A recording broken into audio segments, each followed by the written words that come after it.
Hi, everyone. This is Randy Wootton, CEO of Maxio, and your host of SaaS Expert Voices, the podcast that brings SaaS experts to you to help us understand where we are today and what's happening tomorrow. Today, I am very excited to talk with Ron Baker, longtime influencer in the broader finance and accounting space. He started off at KPMG as an accountant, spun out his own firm in 1987, Baker and Barrett. And then he introduced the concept of value-based pricing, which we'll get into today. And in 2000, started a company called VeraSage. In his spare time, he's written 7 books covering the ideas of how do you think about pricing more broadly, business model disruption, and the future of accounting. So please welcome Ron Baker. Thanks so much, Randy. I'm honored to be here. Yeah. I think the other thing which is great is you've got like 7 books. I've just tried to get 1 book out and I can't get it out, but you've written 7 books over the time. I guess one of the earlier ones was in The Professional's Guide to Value Pricing, and you've several other ones, The Firm of the Future, Pricing on Purpose, Measure What Matters, Mind Over Matter, Implementing Value Pricing, and The Soul of the Enterprise. Can you tell us a little bit about what you were writing about value pricing before anybody was even talking about value pricing? So clearly there was an opportunity you identified early on. But then what's been the through line through your books since then? Really talking about business model evolution. I mean, I think if you look at disruptive threats in any industry, as Andy Grove said, the late Andy Grove, they come from new business models, not new technology, but from new business models. You think about what Napster did to the music industry, and then Steve Jobs came and saved it with his business model of the iPod and the iTunes store. You can think about Uber and taxi cabs, Airbnb and hotels. I mean, disruptive threats come from business models. That's how they materialize. And, what kills you doesn't look like you a lot of times.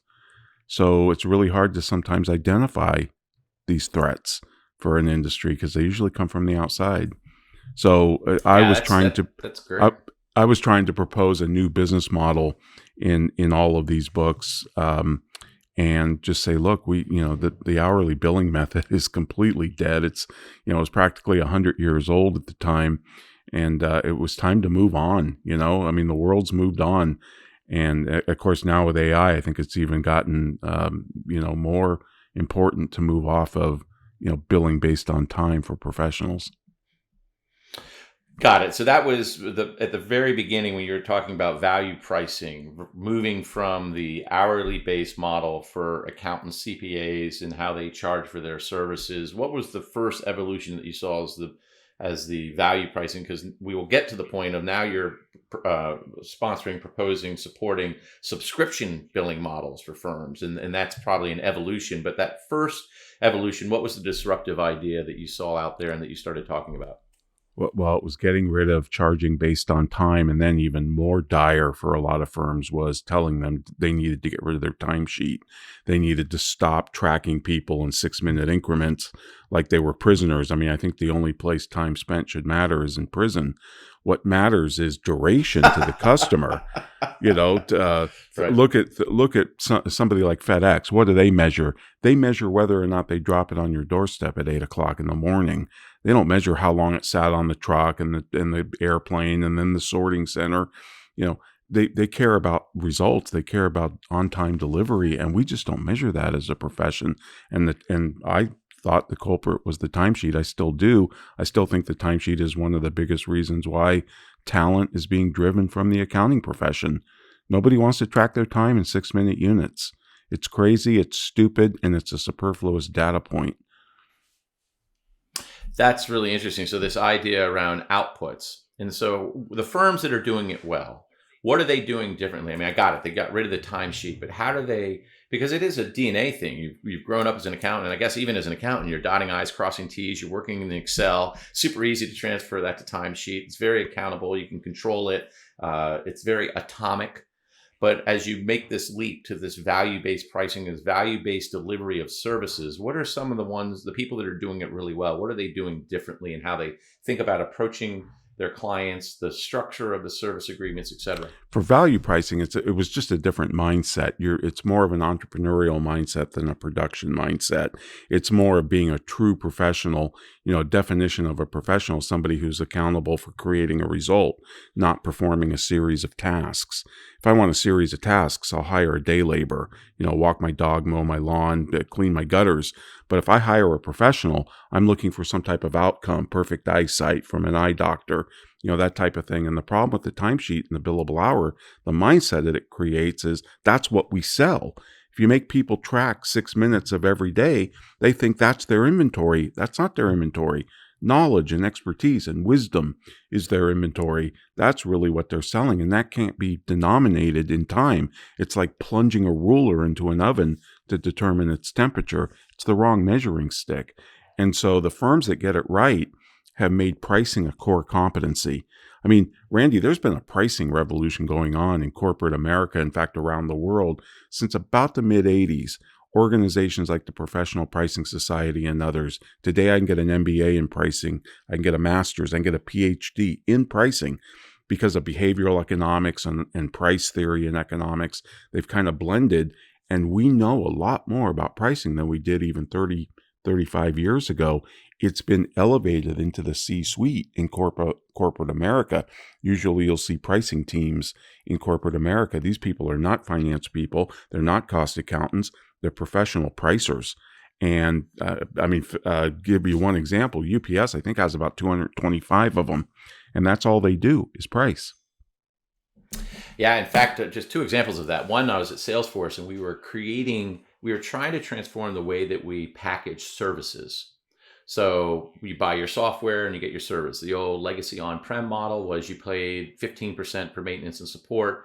As people migrated to the cloud, so going back to your point, SaaS being a combination of both SaaS delivery, so software delivery over the cloud, as well as a business model, which is the subscription paid out of OpEx, not CapEx.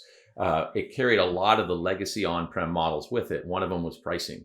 And we actually hired a pricing expert to come in and help us think about how could we reframe the services that we were offering, because there was a lot of value that we were delivering as Salesforce beyond just the 10% of the software, which everyone had been trained for. And so we created an a la carte menu. We let people have a point system. I probably overcomplicated it, but to your point, we had a couple of pricing experts come in and help us. Similarly, at Maxio, when I came on board, the board said to me, Randy, we need to rethink our pricing. And we hired two experts to come in and help us look at what we were doing. We did a bunch of research. We launched new pricing last year. And after a year of being on as CEO, we did a refresh. So I think you're absolutely spot on, Ron, in terms of pricing being a capability that you either build in-house or rely on experts to help inform and do pricing studies, seeing what's happening. I think we were sharing an article about the recent increase in SaaS prices. You're seeing a lot of pressure on public companies to increase their revenue and profit, and often the number one lever is raise price. Yep.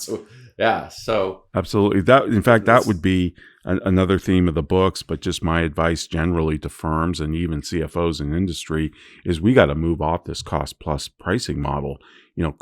Price is not determined by the sum of your costs plus a desired profit. Prices justify costs incurred. They don't determine price. They justify costs. So if what you should do is you should start with customer value and work backwards, because it's customer value that sets the ultimate upper bound of your price. People think it's the competition. It's not. Otherwise, there wouldn't be companies like Apple, Disney, FedEx that can command a huge premium. It's in the value to the customer. And then it's that price where you say, okay, now at this price, can we produce this product or deliver these services at the cost it's going to take, and live with the profit that we make. And that chain is completely different than cost plus accounting, which starts from the premise, we have costs and profit desire, so the world owes us a living. The world doesn't owe you a living. It was here first. Just because a business has costs and desired profit doesn't mean it's going to produce something of value. Otherwise, no business would go bankrupt.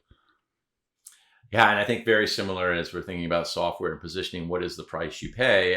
Almost every incremental unit is very low cost, but you've had all those initial investments in terms of software and people and building. And so framing the conversations in terms of value and having to have that value conversation throughout the relationship with a customer, so that time of renewal is something that is a non-issue, because if you continue to educate on value. Well, let's do a shift, because I'm new to the selling to the CFO and the ecosystem, and you've been in this space for a super long time, primarily focused on the accounting and the accountancies, helping them to invent themselves. One of the themes that I heard about recently was this idea of client advisory services 2.0. And when we chatted, you were like, Randy, this whole CAS 2.0 thing has been going on for 30 years and we haven't made any traction with it. It's a bunk of bunk. So can you give me a little bit of background in terms of why you think it hasn't made progress in 30 years and what needs to be true for people to really be able to embrace and move the idea of the CAS 2.0 forward? Yeah, and when I say CAS hasn't made progress in 30 years, I don't necessarily mean the accounting compliance. Oh, we're really good at that. Correct. And we can take somebody's, back office and make it our front office, and they outsource their accounting. That's all fine. But to me, that's just bookkeeping. I mean, the fact that we have so many CPAs out there being involved in that type of work, I have to say, it gives me incredible pause, because it's like having surgeons pierce ears. I didn't become a CPA to do bookkeeping work. Sorry, I just didn't. And it's not to belittle bookkeeping. It's incredibly important to have clean financials, to make better decisions for the future and all of that, have correct data. But you don't need a surgeon to pierce an ear.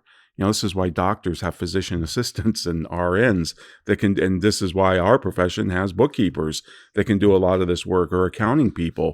They don't need to be a full-fledged CPA. I mean, it's kind of a separate topic. But the real thing that where CAS has not taken off is the advisory. We say, we want to, not just report on history. We want to help our customers make history by, being involved in strategic decisions and helping them with that. And I think that's kind of fallen flat on its face in most firms, not all firms. I'd say about 20% of them do it really well. But the ones that do it really well are specialized.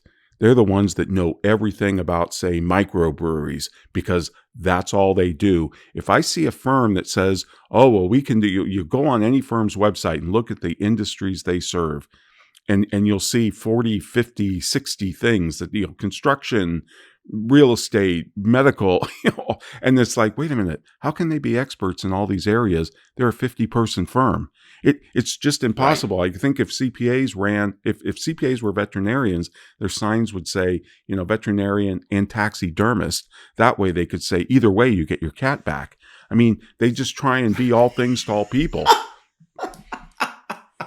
Got it. So forecast to work, going along that path that we were exploring before, the distinction between a series of tasks versus result orientation, one of the keys is vertical expertise. Right.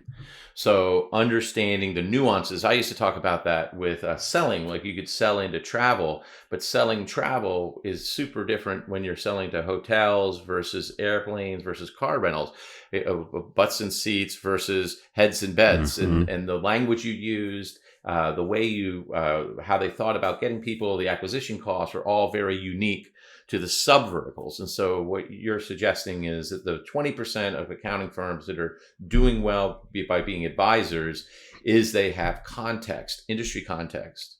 Probably they know a bunch of people, and they've got a bunch of, they're able to do pattern matching. It's kind of like the consulting firms when they come in and they do strategy. Well, part of the reason they can be super successful with strategy at Bain, BCG, and McKinsey is because they've done hundreds of these strategy projects. So they have a specific area of expertise. Are there other things? So in addition to the vertical focus, because our listeners are primarily SaaS folks. So if they were looking to hire a firm, a CPA firm, they would look for CPA firms that have specialized focus in SaaS.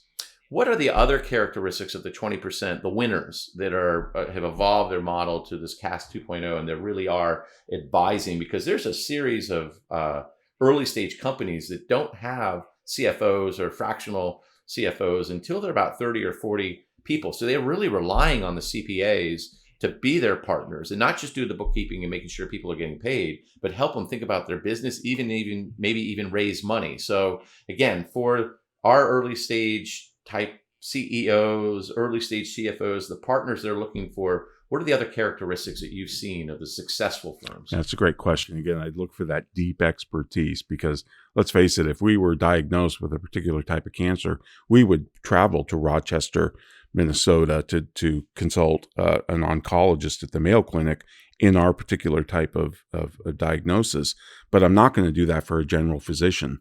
So the first thing I'd look for is deep expertise. How many people do they serve in your industry?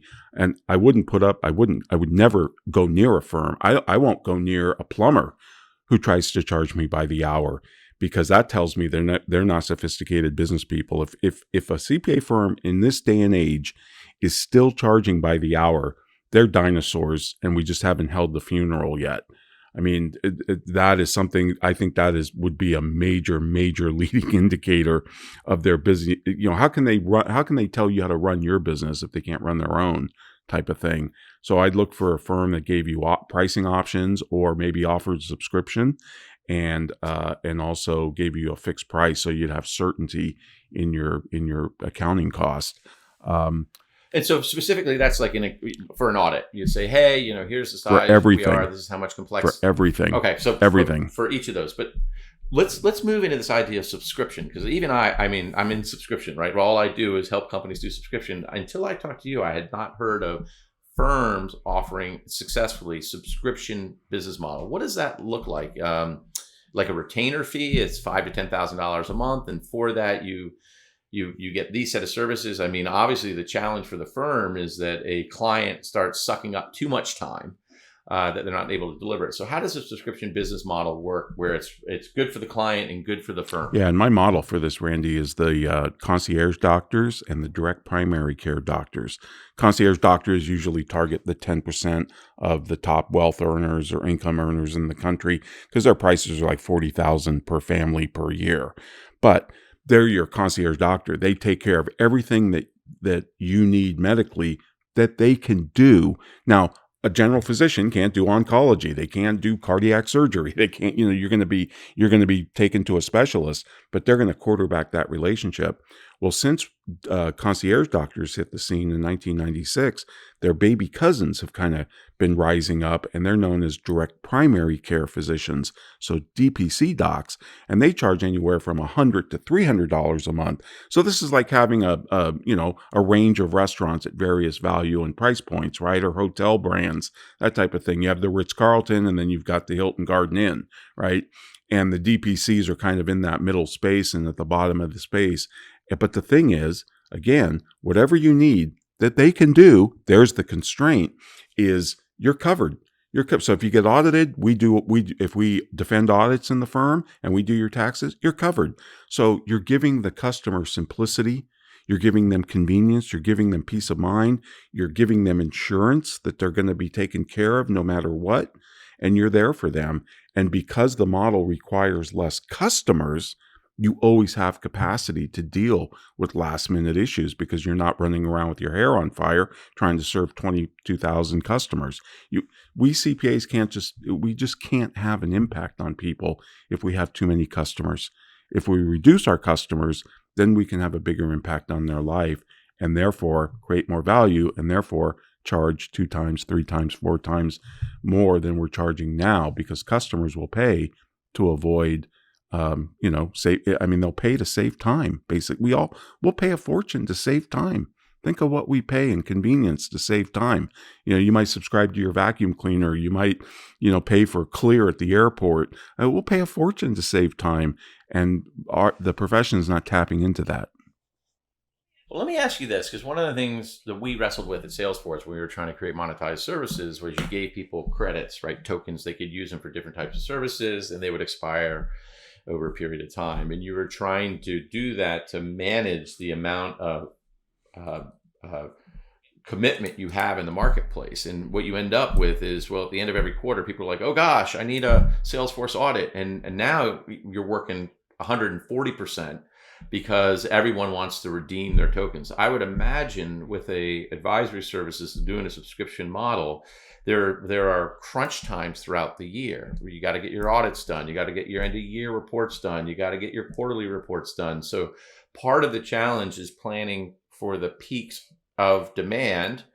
You're going to have valleys, which you're out playing golf and doing all that fun stuff. But how in a subscription model as a firm, I mean, clearly as a client, I don't care except for when I call and say, hey, I need an audit, or I just got called in because they're going to get audited. I need you today. And you're like, well, sorry, I got 4 other people that I got to support. So how does a firm manage that capacity challenge successfully, the intersection between supply and demand? Right. It's a great question. And look, my question is, how do they do it now with the billable hour? The fact is they don't. It's all a crapshoot with the billable hour. They never really know. At least with subscription, you have a very planned capacity. You know what is definitely coming in, and then you can always reserve capacity for things that are going to come up at the last moment, because they always do. Because again, we're working with fewer customers. Just to give you an example of this, a general physician in the United States has a panel of patients at 2,400. This is why you get to spend 5 minutes with your doctor, because they're on a fee-for-service treadmill. They're only paid when they do something to you. Well, the direct primary care physicians max out at 600 patients. That's 75% less. But that means their offices don't have waiting rooms. That means they'll come to your office. They'll come to your home. The average appointment with a DPC doc is 2 hours. I know, because my dad is a member of one, and he spends an hour and a half, 2 hours with his doctor, because they're there not just to get you well when you present with an illness. They're there to keep you healthy. And that's a different mindset. And we don't do that. Totally. I'm going to sign up. This is great. I love the idea. This is fascinating. Amazon just recently purchased One Medical, which is the largest DPC practice in the United States, for $3.9 billion. If you're a Prime member, you can subscribe for $144 a year, and you have your own DPC. And this isn't just virtual. They have brick and mortar offices. You can actually go see them. I used to actually, I hadn't realized that was a DPC, but I used to belong to One Medical primarily because I wanted to have access. I traveled all the time, and I wanted to have access to a consistent system when I was in New York, Boston, Atlanta, if anything were to happen. But I also appreciated being able to get the appointments same day. That's how they manage their capacity. Look it up. Because they work with fewer customers, so they always have capacity. Yeah. And you should always have capacity anyway. I mean, the last thing you want to hear from your dentist with a toothache is, we can fit you in 2 weeks. That's unacceptable. My eye surgeon did that to me, and I blew my top. I said, why don't you have a subscription program so I can cut to the front of the line? And he said, oh, like concierge doctors. I said, yes, because there's a segment of your customers willing to pay for it, right. And, So it's the willingness to pay, right? Segmentation of your customers. If you think about it's interesting, because as we think about our customer base, we have large customers, and you do your unit cost economics, and you figure out what you're able to do and how much you're going to invest, and to ensure that they're happy and you're going all in. And for your smaller customers, a lower price point, small customers don't have small needs. They still need things. Sure. And so you have to be really deliberate, intentional, and creative in how you create scaled services so that they feel like they're getting what they need. But I do think, to your point, there is this differentiation in willingness to pay and understanding, and it's who's willing to pay for what. And to your earlier point, save time is just a great point. So maybe making I guess one last to close off on that. Do you have a general sense in terms of what an average firm size is, how many clients they would have, and if they were to shift to the subscription model, what that would look like? So the analog to the general physician of 2,400 clients to DPC of 600 patients. What does that look like in a firm? Yeah, that's a really hard, because as you know, the accounting profession is so bifurcated between the top 10 and then the 100th and the 200. And I mean, most firms are sole proprietors, for crying out loud, with no team members. So for them, and we're seeing the same thing with subscription that we saw with the transition from hourly billing to value pricing. It's the smaller firms doing it first. Innovation is never a top-down process. It's always bottom-up. And so we're starting to see the smaller firms experiment. And I actually believe bookkeepers are going to jump onto subscription probably faster than CPAs. First off, because they already have fewer customers than CPAs. Second off, they have a stronger relationship with them, because usually they're out in the coalface. They're working with them day in and day out. And the customer will usually call the bookkeeper first. The CPAs think they call the CPA first. They don't. I got news for them. They call the book, if they have one, they're calling the bookkeeper first, as first point of contact. And that just shows you the relationship is much stronger with the bookkeeper than the accountant. Well, that's interesting. And that obviously then they'll need a technology to help them manage their subscriptions. And that's where Maxio can play. But if we went back to the the firm, and you had written a book about the firm of the future, and we had talked about these that have deep expertise, they charge by services, and that's where we got down this path. Is there any other dimension or component you would layer in to thinking about for a CEO of a software company as they're evaluating a firm? It sounds a little bit like a really strong bookkeeper is a good place to start before you hire that fractional CFO. And that bookkeeper can help you move from cash accounting to accrual accounting. Are there some other dimensions you would offer for best practices for early stage? Yeah, I especially for startups, but I think all businesses, CPAs are very capable of helping a business move forward. You know, we provide hindsight, which is most of our job, right? We're looking backwards with the data. We're kind of like historians with really bad memories. But and with the cloud and real time and SaaS accounting, we've been able to provide more real time, what I would call insight. But what customers are just begging for, and we're not doing a good job, except maybe that 20%, is foresight, helping them strategize about the future. And a lot of CPAs, I think, believe strategy is planning, but a strategy is not a plan. A plan is predictable. We're going to do this, this, this, and this. But a strategy is a theory. It requires you to say, will the market go for this? Will customers go for this? How are we going to implement? Where are we going to play best to our strengths and, offset our weaknesses? It's a theory of the market and the business. And we don't do a good job here. And this is why I think, again, CAS has failed, or the move to advisory. That's because CPAs consider themselves experts. So if you ask a CPA a tax question, an audit question, they're going to give you an answer because that's part of their self-esteem. That's part of their knowledge base. That's part of how they perceive themselves. And if they can't answer it, they're going to go look it up real quick and get back to you with an answer. But a consultant, like you were mentioning, Bain and McKinsey and all those, these are snot-nosed kids at 22 years old coming out with MBAs, right? They know nothing. But here's the difference. CPAs are paid for answers. At least they think they are. Consultants are paid for the question. And what McKinsey has is more beautiful questions. Because as Socrates said, half the wisdom's in the question, not the answer. It's like Peter Drucker used to say when he consulted, he said, I lead with my ignorance because I can't go in there thinking I know the solution. The customer knows the solution. What you need to do is prod them with more beautiful questions. And I don't think the profession can get their head around that because they consider themselves to be experts. And if they lead with questions, they're going to feel stupid. Wow.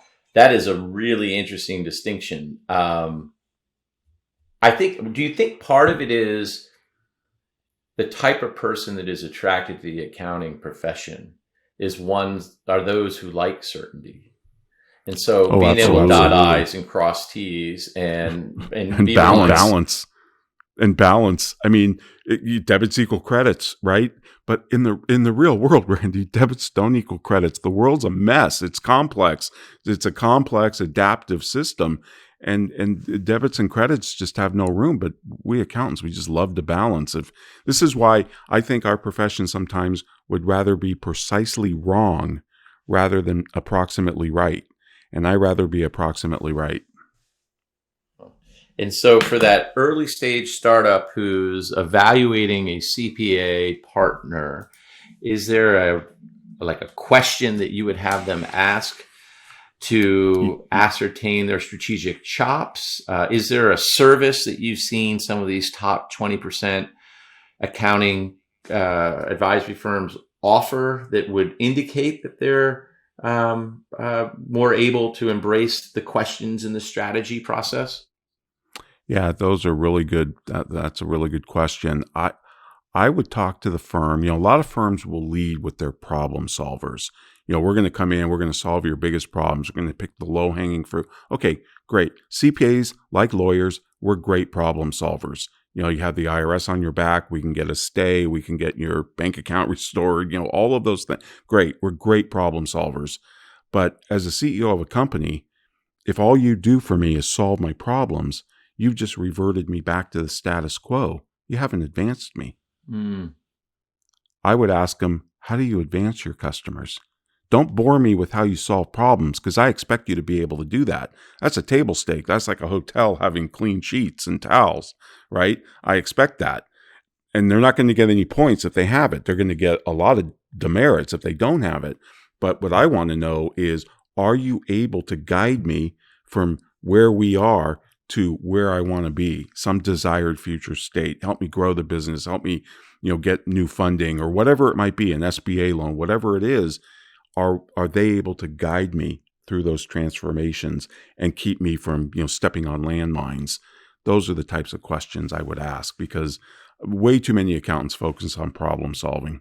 That's great. I love the distinction you're driving. One of the things we talk about, and the whole premise of this show, is that there's a disruption in the office of the CFO being driven by technology. But your point, which I'm going to add to my future narrative, is around business model disruption, which I think is spot on. And then we also talk about the evolution of the CFO. And one of the things we talk about the CFO role is moving from the back office to the front office, moving from compliance and governance to actually having a seat at the table with the CRO and the CEO when you're talking about go-to-market strategies. And the only way you do that is if you take the historical data and you can roll it into a system, not a Maxio system, but one of the FP&A systems where you're doing planning. But also you can start to think about things like pricing and packaging, to our earlier conversation. Where are we today? What are we seeing broadly across our segments, cohorts, by customers, by region, by product? What are the experiments we want to execute? What do we want to do in terms of a sales-led motion versus a PLG motion? All of that is something like a CPA could be helping a early stage company do, much like a CFO would help a company in that Series C, Series D zone. So I think this whole evolution of the accounting and finance function and ecosystem, moving from just being around compliance to really being around strategy, possibility, in creating, I like your language, advancing a company.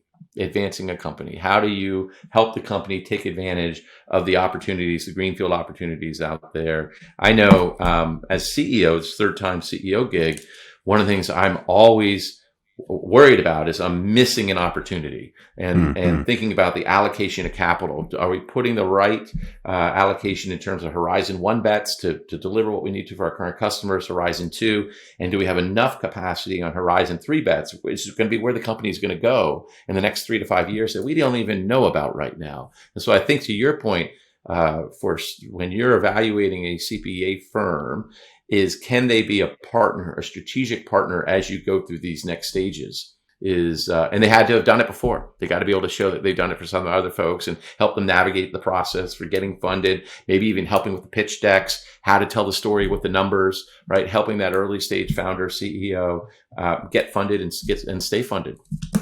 Yeah. Well said. Well said. I think I sent you the Peter Drucker's last public speech. And I think that's kind of a warning to CFOs, I think, because Peter Drucker basically came out and told a room full of CEOs, the person that you should listen to least in your organization is your CFO. And I mean, that hit me like a ton of bricks when I read this, because, it was like, whoa, he's banging our industry. But he has a point that we're so caught up on the past, the data, and getting the numbers right, that we're missing the future. Data and knowledge is by definition about the past. Entrepreneurship is about the future. And what matters is being willing to take risks. Peter Drucker used to say there's 3 types of risks an organization can take. The risks that it can afford to take, and obviously should. The risks it can't afford to take, rolling the hot dog cart against the red light, could completely wipe you out. But then there's the risk a business can afford not to take, because I'll tell you, profits come from risk.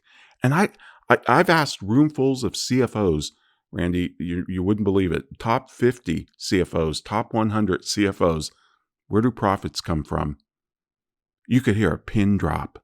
And then they'll say customers. Some will say value. Some will say revenue minus cost. No, that's the definition of profit. No, profits come from risk. That's the only place they could ever originate, because, Steve Jobs wasn't guaranteed a profit with the iPod, the iPhone. The market could have rejected. In fact, the market did reject a bunch of his products. Lisa, Newton, it's an uncertain world. But, Drucker said, boy, if you're not taking risks, if you're not sawing off the limb you're on, somebody else is going to do it to you. I mean, this was Andy Grove's point again about business model disruption. He said, if we're going to be cannibalized, best to dine with friends, right? Let's eat ourselves before we're eaten by others, so we can control our destiny. That's great. One of my favorite phrases is "Only the paranoid survive." It's his book title. Wake up every morning and you're like, okay, what am I missing? Who's coming after me? Where's the competition going? And I do think, Ron, it can be paralyzing and it can be energizing. And I think the profile of the business leader who finds risk and opportunity and threats as energizing versus enervating are the ones that are going to be successful, I hope. And I know every day, I haven't nailed it yet, but I think every day I wake up, it is what makes the job exciting is the unknown that we get to explore and the bets we get to make. And look, at the end of the day, you as a CEO get paid to make bets, and you got to be more right than wrong.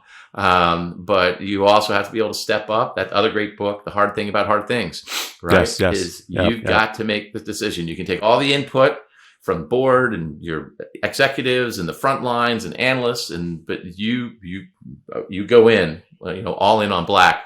One of my other favorite thoughts is when you're not CEO, you can always leave a company and blame the CEO. Like, it was that knucklehead's fault. They made the wrong choices, the wrong bets. If you're CEO, like, at the end of the day, there's no one else to blame but you. So it is a lonely job. But Ron, this has been great. I've really enjoyed it. All the insights you've given, especially around this idea. I think the key themes for me around this business model disruption, the idea of, if you're an early stage CEO or CTO, as you're working with your partner, how to find someone who can really be a partner and not just the bookkeeper, the person closing the books, but really someone can help you on your strategic journey. And then I love all the other quotes that you provided from Drucker and Jobs and others, and the idea that we closed with, that profit comes from risks. So how do you think about thoughtfully the risks that you're going to take, the amount you're going to invest, and how do you monitor it over time to ensure you're getting the expected profits? Right. We can measure a risk that, we can measure risk somewhat like actuaries do, but there's no measurement for risks we don't take. And those are the opportunities. Just on business model disruption, just to give you one success story, because it's in my book, Time's Up, which is the book on the subscription model. And I just love this story because I find it so inspiring. One, because it's rare. It's really hard to find a story like this. Now, I found about a handful so far. I'm sure there's a few more handfuls. But in 1960s, Randy, you probably remember, maybe, I certainly do, there was about 316 department stores throughout the United States. Macy's, JCPenney, Sears, Woolworth, all of that. And Dayton Hudson was right in there. They were right in the middle. And the CEO of Hudson at the time said, we're watching Kmart rise up. Walmart hadn't entered yet, but, he knew there was room at the bottom, and he knew that was going to be a potential disruptor. Now, Dayton Hudson, financially, is at the top of their game. They're making really good money. There's no burning platform. There's, why change, right? If everything's going well. And this guy says, we need to develop a new store that is more towards the bottom end of the market, but more upscale than, say, Sears or Kmart. And they created a little spin out startup. They gave it a separate name, separate brand, separate entity, and they called it Target. And of course, in 2000, Dayton Hudson changed their name to Target, and the rest is history. Now, there's not many CEOs that do that. This guy took a huge risk, and he was flying high at the time. And I just love that story. And the other stories, Charles Schwab did the same thing when he got into online brokerage. But why is it so rare that the incumbents don't adapt to change? They usually get slaughtered by it. And so that's why I find those stories so inspiring.